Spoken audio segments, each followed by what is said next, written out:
네, 주식 팩토리입니다. 네, 2020년 잘 마무리하고 2021년 힘차게 시작하고 있습니다. 어제도 개인 투자자분들이 1조 가까이 좀 들어오고 오늘 또 1조 2천억 정도 지금 현재 시간이 1시 14분 정도 됐는데요. 들어오고 있습니다.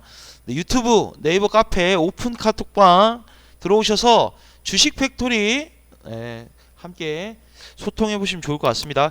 네, 뭐 그렇고요. 오늘 분석 종목 보도록 하겠습니다. 카페 들어오시면 이렇게 하루에 시황 같은 것도 올리고 있어요. 시황 같은 것도 주식 전체 판을 주식 전체 이 흘러가는 그런 흐름을 볼 수 있는 게 시황입니다. 시황 보셔야 됩니다.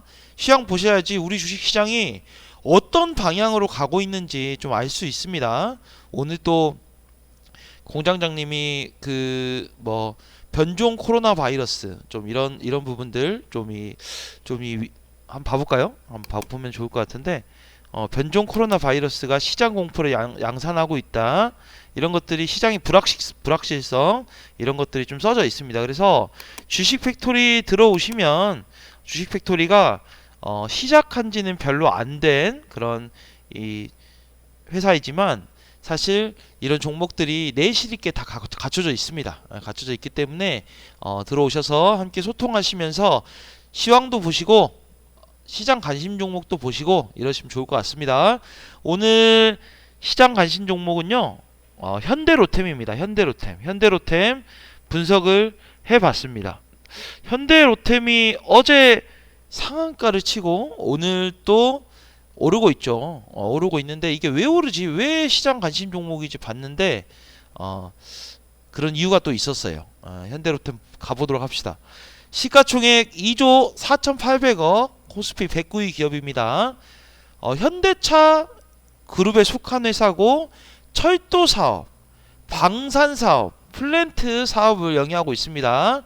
실제 우리나라가 이 남과 북이 이 전쟁 중 아닙니까? 그래서 남과 북이 뭔가 이런 전쟁의 분위기와 그런 뭐 총뿌리를 겨누는 그런 분위기가 만들어지면 방산 사업 부분이 올라가기 마련이겠죠. 그런 아무튼 현대로템이 방산 사업 부분들을 좀 맡고 있고 철도 사업 부분도 맡고 있습니다.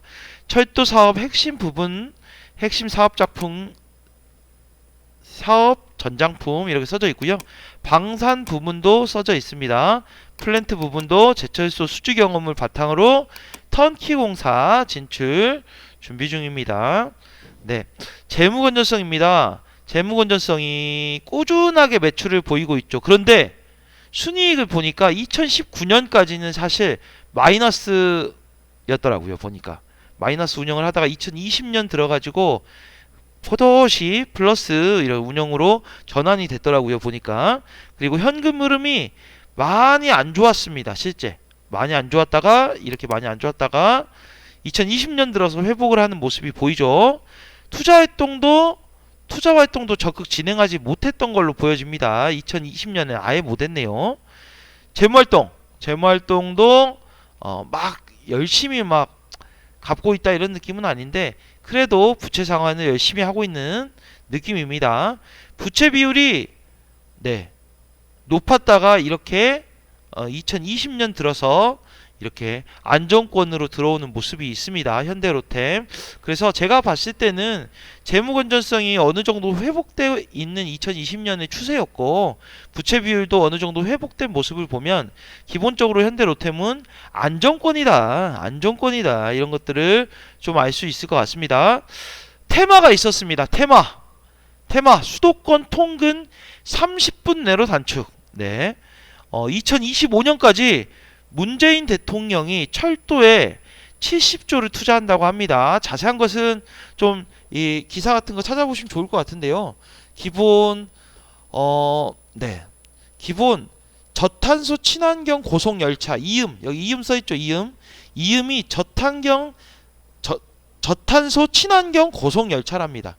여기가 뭐라고 하죠? 뭐 동력 분산식 고속열차라고 해서 쉽게 말해서 맨 앞에서만 끄는 게 아니고 객차 한 칸 한 칸마다의 이 동력 장치를 전체 객차에 분산한다고 합니다. 그래가지고 이렇게 뭐 중간에 어떤 게 뭐 문제가 생기더라도 실제 전체가 좀 미끄러지는, 근데 우리나라 같은 경우에는 역 간격이 짧아가지고 이런 동력, 이런 분산식 고속열차가 굉장히 좀 맞는다고 해요. 나 이게 맞는다고 하더라고요, 보니까.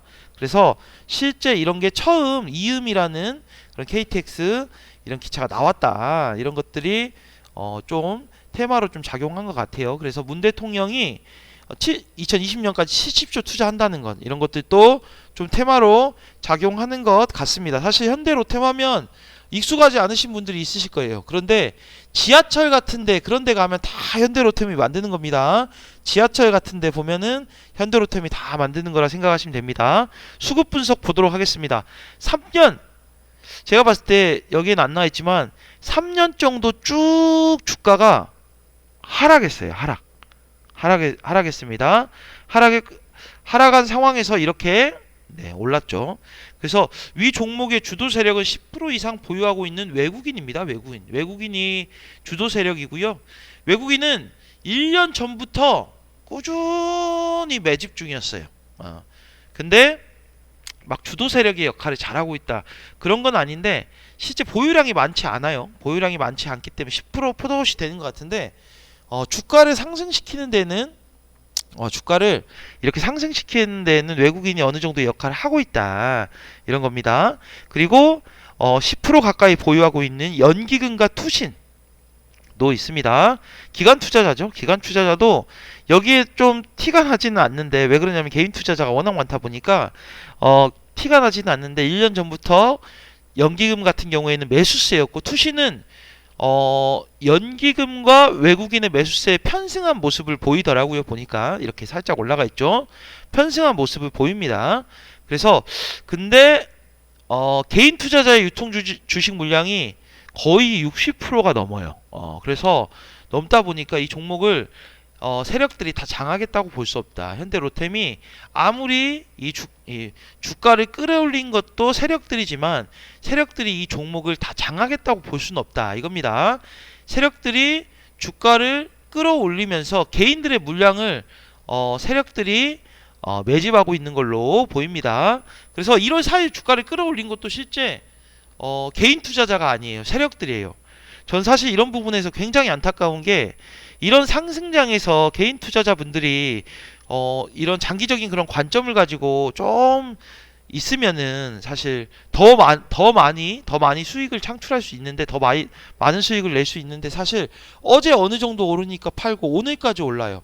어제 상한가 맞으니까 오늘까지 10%가 넘는 상황이 돼버리는 겁니다. 그래서 저는 개인 투자자분들이 이런 오르는 장에서는 사실 뭔가 좀 보유하는 관점으로, 뭔가 좀 장기적인 관점으로 바라보는 게 좀 더 주식 투자에 여러분들이 좀 더 수익 창출을 내는데 좋지 않을까, 이런 생각을 해봅니다.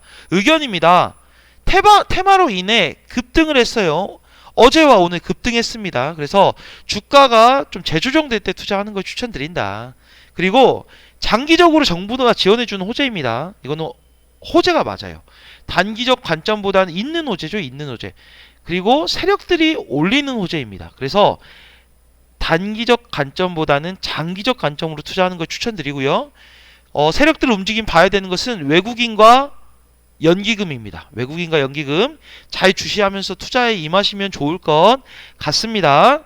네, 세력들이 많이 보유하지 않았어도, 주도 세력의 역할을 잘 못하는 것 같아도 그래도 주가를 끌어올렸던 건 외국인과 연기금, 그래도 주가를 매집하고 있는 건 외국인과 연기금이었습니다. 그런 세력들의 움직임 잘 보시면 좋을 것 같습니다. 카페에 다시 한번 좀 보실 분들은 카페에 이렇게 써져 있으니까 좀 더 보시고, 이 종목 추천 종목 아닙니다.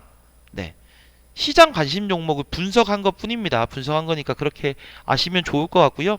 네, 유튜브 네이버 카페 오픈 카톡방에서 여러분들과 2021년에도 좀 소통하면서 재밌게 신나게 지치지 않게 투자하면서 성공적인 투자 하고 싶습니다.